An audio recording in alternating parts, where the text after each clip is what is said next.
Hello and welcome to Investment Insight, your clear take on the markets. Let's get started. Welcome everyone to this deep dive. Today we're zeroing in on three really critical high-stakes areas. These aren't just, moving markets day to day. They're actually changing the whole game for global investment. We've got sources covering what looks like a colossal failure of smart money right here in the US. Then there's this huge energy divide cracking open in Europe. And finally, escalating geopolitical tensions, stretching all the way from the Pacific right up to the Arctic. That's right. And it's important to see how these things are connected, They're not really separate stories. Our mission today is to cut through the noise, the complexity, weave together these threads, AI, nuclear policy, military moves, and pull out the core insights you can actually use. These situations show us where rapid shifts are creating immediate risks, but also, and this is critical for you, where they might be forming the next big long-term opportunities. Okay, let's unpack this first one because honestly, it sounds almost unbelievable. We've got sources saying hedge funds, supposedly the smartest money in the room, made what Bank of America is calling the biggest positioning error in 20 years. I mean, these are the pros, right? With all the fancy algorithms. How did they miss, the biggest market story of the decade? Well, they missed it because they were fundamentally looking backward. I mean, for the entire year, hedge funds were obsessed with this idea of a looming U.S. recession. So they kept these extremely pessimistic stock positions, basically betting the market had to fall based on, traditional economic signals. But the market just ignored that playbook completely. The AI boom hit, big tech profits exploded, and the S&P 500 just kept climbing. Over 20%. Yeah. Well, they were betting against it. Ouch. Exactly. Over 20%. It left those funds, especially the ones heavily short, with just devastating losses. Wow. Talk about stubbornness costing a fortune. So, okay, given those losses, what's the data saying now? Are they finally changing their tune or still sticking to that gloom and doom forecast? Oh, they are terrified. The data points to a desperate retreat, frankly. Goldman Sachs is reporting they're running at the lowest net exposure level of the entire year. Okay, net exposure. Let's break that down. For listeners, that's basically how much skin they have in the game, right? Like how much of their money is actually betting on the market versus betting against it. Precisely. It's the difference between their long position stocks they think will go up and their short position stocks they think will go down. So lowest level of the year means they've pretty much pulled all their chips off the table. Exactly. They are extremely scared. They really seem to expect a major crash is coming soon. They've slashed their exposure by selling shares heavily. Get this, even the Magnificent Seven tech stocks saw their biggest sell-off volume in 10 months back in late September. It's like a mass exodus driven by fear and probably year-end pressures too. But, history sometimes shows that when the big institutions panic like this, that can sometimes be the very thing that sets up the next rally, can it? What's the contrarian lesson here for, the everyday long-term investor? Yeah, there are two really critical insights here, I think. First one, throw out the old playbook. Their biggest mistake was clinging to those traditional macro indicators, GDP growth, interest rates, that sort of thing. The market now seems driven by the microdynamics, specifically the AI revolution and the productivity gains it might bring. That old formula, economic slowdown automatically means stocks fall. It seems fundamentally busted right now. So it's like there's this new engine AI kind of running independently of the older, sputtering parts of the economy. That's a good way to put it, exactly. And that leads right into the second insight. The paradox of pessimism. Because these funds are still so heavily betting against the market with their short positions, well, if the market unexpectedly ticks up even a bit, they face huge pressure. They have to buy back the shares they shorted quickly just to stop the bleeding, to limit their losses. Right, that's called short covering. Precisely. And that sudden forced buying can trigger what's called a short squeeze, which paradoxically can fuel an even bigger rally.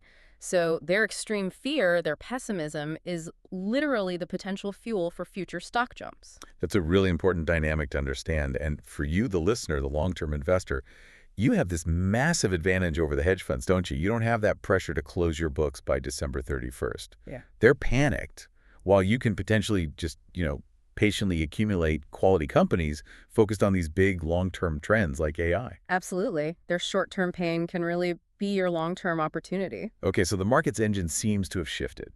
Speaking of fundamental shifts, let's pivot to the physical energy market in Europe. Because, wow, things are really cracking there. The sources are showing this shocking split.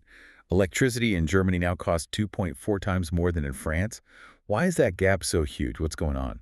Yeah, the magnitude is what's really catching everyone's eye. So, back in September, wholesale power prices in France actually hit a 20-year low. Think around 35 euros per megawatt hour. Germany, meanwhile, averaging about 85 euros. And if you look at the futures contracts for this winter, the gap just blows up even more. France is projected around 60 euros, Germany closer to 150 euros. Wow. And this massive divergence, it's basically self-inflicted. It comes down entirely to national energy policies. Okay, so what did France get right? France basically doubled down on nuclear power. They're calling it a nuclear renaissance. Their state-owned utility, EDF, managed to fix some critical corrosion issues they had in their reactors. As a result, their nuclear plants were running at 75% capacity in September. That's a 4-year high. And nuclear provides that stable, predictable, cheap baseload power. So they ended up with a surplus and really low prices. Okay, so France, nuclear success. And Germany then is the opposite story, the price tag for getting rid of nuclear. Exactly. Germany made the big decision years ago to phase out nuclear and rely heavily on renewables like wind and solar. The problem is those sources are intermittent, right? When the wind doesn't blow or it's cloudy, they have to immediately fire up expensive natural gas power plants to fill the gap. That makes German power prices really unstable, super dependent on the weather, and dangerously exposed to swings in global natural gas prices. Right. So, okay, beyond just the price Yeah. difference, what's the big investment takeaway here? It's more than just buying stock in the French utility, I assume. Oh, definitely. The main insight is that energy cost has suddenly become this incredibly decisive factor for corporate profitability, even deciding where companies build factories in Europe. So, insight one, the competitiveness chasm.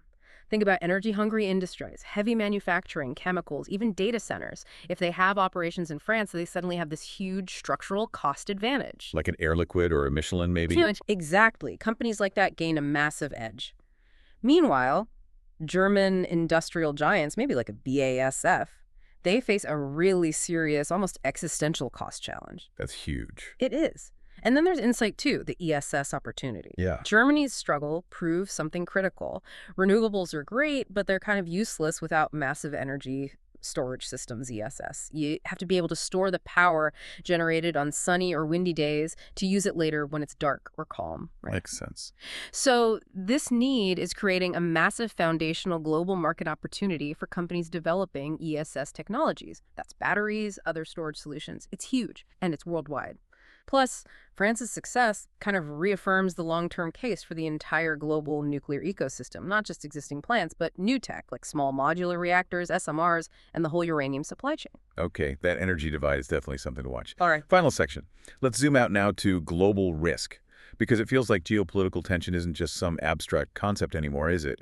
It's becoming a hard number in investment calculations. Where's the heat most intense right now? Yeah, the focus remains very much on the Taiwan Strait, but the nature of the actions seems to be evolving. Analysts are looking at China's recent Golden Week military exercises, and they're not just seeing it as a show of force anymore. They're calling it a blockade reversal. A blockade rehearsal. Yeah. Okay, what specifically about those drills made analysts change their assessment? What makes it different? Well, the sheer scale was one thing, over 150 aircraft flying into Taiwan's air defense identification zone. That's a lot. But the really critical detail was the deployment of their aircraft carrier, the Shandong, with the new early warning aircraft, the KJ-600.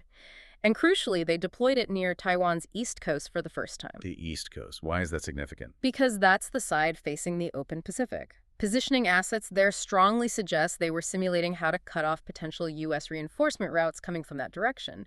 It signals a strategic aim of achieving full isolation, not just intimidation. Okay, that's sobering. And we tend to focus heavily on Taiwan. But the sources suggest this isn't the only flashpoint expanding, right? Where else are new strategic fronts opening up? That's right. Western intelligence is highlighting how the China-Russia strategic partnership is expanding into new domains, specifically space and the Arctic. Their military cooperation now reportedly includes joint development of anti-satellite capabilities and efforts towards asserting military control over Arctic shipping routes as the ice recedes. Wow, space in the Arctic. Yeah, it confirms their alignment isn't just about, say, Ukraine or Taiwan. It's becoming a global strategic posture, aiming to influence or control these critical global common areas. Okay, this environment sounds incredibly risky. I mean, how does an investor even begin to respond when risks feel less regional and more, well, global and potentially systemic? The key concept, the word you'll hear more and more, is resilience. That's really the critical investment theme for the 2020s, and you need to think about it in layers. First layer, apply a risk premium. Investors now have to explicitly factor in an accidental conflict risk premium for any asset closely tied to the Taiwan Strait. Meaning? Meaning, with so many military planes, ships, drones operating in such a small contested space, the risk of an unintended clash, an accident that spirals, it's just dramatically higher. You have to price that possibility in. Right, account for the oops moment that could escalate fast. They do. Okay, what about investing in resilience itself? What does that look like practically? Practical resilience means investing in the underlying infrastructure that needs to function no matter what. The stuff that has to survive the worst case scenario. Think dual layer security. Robust cybersecurity is essential, obviously, but also reliable satellite communications as a backup when ground networks fail. It also means next-generation navigation systems, things beyond just GPS, often called PNT, positioning, navigation, and timing. And critically, physical and network redundancy for essential assets like data centers. These are like the life support systems of the modern economy. They have to stay on. Got it. And there's that interesting detail about how this threat environment is actually creating some surprising new defense markets, moving beyond just the giant traditional contractors. Yes, exactly. That new drone alliance mentioned between Taiwan and Czechia is a perfect example of what's called asymmetric defense. This isn't just Taiwan buying more multi-billion-dollar fighter jets from the U.S. It's a shift towards a two-way street, where Taiwan's own specialized tech, particularly in areas like drones where they excel, can be exported, in this case, to Europe. So this opens up distinct opportunities in companies focused on specialized asymmetric defense. Think smaller, smarter tech players working on lower-cost, high-impact systems that can counter much larger, more expensive conventional forces. Fascinating. A whole new dynamic there. Okay, so let's quickly recap the three core takeaways from all this. One, the market's engine really seems to have shifted. Don't just blindly follow the smart money, especially their short-term fears. The AI economy demands a new playbook, focusing on those structural micro-level changes. Two, energy stability is now king. France's nuclear path shows it's a decisive factor in corporate costs. This likely means sustained global investment in energy storage systems and the whole nuclear ecosystem. And three, geopolitical risk isn't fading. It's expanding into new arenas like space and the Arctic. This makes resilience the defining investment theme across the board. Supply chains, cyber, critical infrastructure, everything. Great summary. And here's maybe a final provocative thought for you, the listener, to chew on. We talked about how hedge funds are incredibly pessimistic right now, right? Well, historically, that moment of capitulation, when they finally throw in the towel on their negative bets and start buying again, is often seen as a technical sign that a market bottom, or at least significant, maybe unexpected rally, could be close. So the question is, if the smartest money has rarely been more pessimistic than it is today, could that very pessimism actually be the hidden fuel setting the stage for the next major leg up? Something to think about. Don't forget to subscribe and hit that like button.